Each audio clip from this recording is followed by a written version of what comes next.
আজ চলে গিয়েছিলাম শান্তিপুরেরই একটা নতুন রেস্টুরেন্ট ভোজন রসিক। এটা ওপেনিং হয়েছে 1 মাস 10 দিন হলো।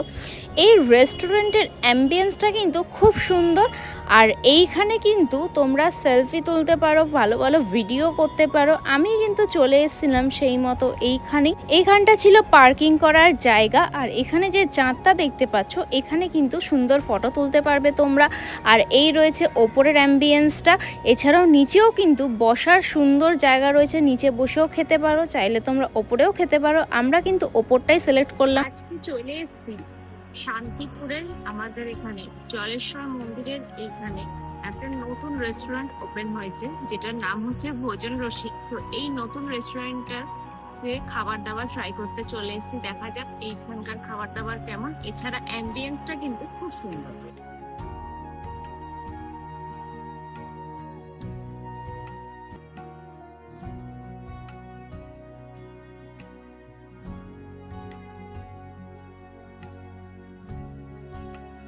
তোমাদের সুবিধার জন্য কিন্তু আমি পুরো মেনু কার্ডটা তোমাদের কাছে ওপেন করে দেখালাম। এই মেনু কার্ড দেখেই তোমরা কিন্তু খাবার অর্ডার করতে পারবে। আর এখানে কিন্তু ছিল একদম রিজনেবল প্রাইসে সমস্ত রকম ডিশ।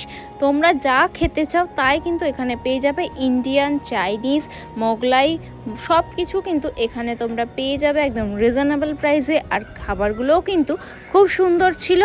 আর তোমরা কিন্তু আসলে অবশ্যই ট্রাই করো। এখানের সিটিং এরিয়াটাও কিন্তু খুব সুন্দর ছিল। আমরা কিন্তু ওয়েট করছিলাম খাবার আসার জন্য। তো আমরা কি অর্ডার করলাম সেটাও আমাদের ভিডিওতেই দেখতে পারবে। আর এখানেও কিন্তু তোমরা বেশ সুন্দর করে সময় কাটাতে পারবে। তোমরা কোনো অনুষ্ঠানও এখানে এসে বার্থডে সেলিব্রেশন বা অ্যানিভার্সারি সেলিব্রেশন সব কিছুই করতে পারবে। তার জন্য কিন্তু আগে থেকে কন্ট্যাক্ট করতে হয়। আর ওপর থেকে দেখো নিচটা জাস্ট দেখতে কতটা সুন্দর লাগছিল। আমাদের কিন্তু বেশ ভালো লাগছিল। তোমরা একবার হলেও এখানে এসে কিন্তু ট্রাই করে যেও।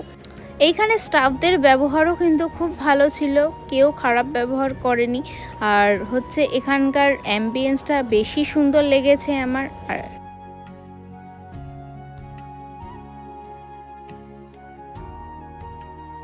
এরপর আমাদেরা যে চা আর দার্জিলিং টি অর্ডার করেছিলাম, আমাদের টেবিলে প্রথমে দার্জিলিং টিটা দিয়ে যায়।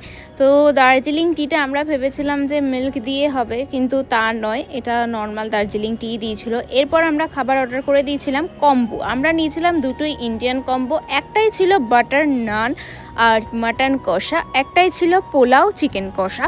তো এইখানে কিন্তু আমার বর খাবার সার্ভ করে দিচ্ছিল খুব সুন্দর করে। আর এই খাবারগুলো কিন্তু প্রত্যেকটাই খুব সুন্দর, সাথে কিন্তু একটা স্যালাড ছিল। আর প্রত্যেকটা খাবারই মানে অসাধারণ খেতে ছিল। মাটন কষা তো যেমন জুসি ছিল তেমনই স্পাইসি ছিল। তোমাদের খেয়ে কিন্তু খুব ভালো লাগবে। তোমরা এখানে আসলে একবার হলেও কিন্তু এই বাটার নান দিয়ে মাটন কষাটা অবশ্যই ট্রাই করো। আশা করি তোমাদের খুব ভালো লাগবে। আমার তো দারুণ লেগেছিল।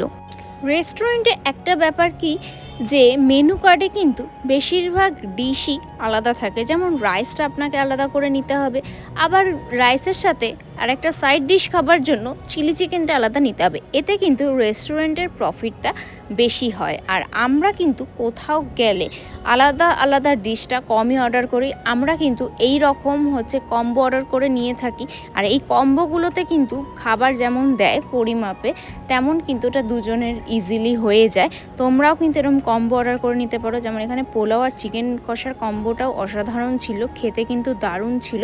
আর সাথে ছিল একটা সুন্দর রিফ্রেশিং ড্রিঙ্ক। এই রিফ্রেশিং ড্রিঙ্কটা কিন্তু খেতে দারুণ ছিল। আর এই বাটার নান, মাটন কষা, পোলাও, চিকেন কষার সাথে রিফ্রেশিং ড্রিঙ্কটা কিন্তু মাত্র 478 টাকায় এত ভালো একটা কম্বো হয়ে গিয়েছিল আমাদের। আর এইরকম মাত্র 478 টাকায় এরকম সুন্দর একটা বাজেটে তোমরাও এসে ট্রাই করো। চলো টাটা। ভিডিওটা ভালো লাগলে লাইক, কমেন্ট, সাবস্ক্রাইব করো।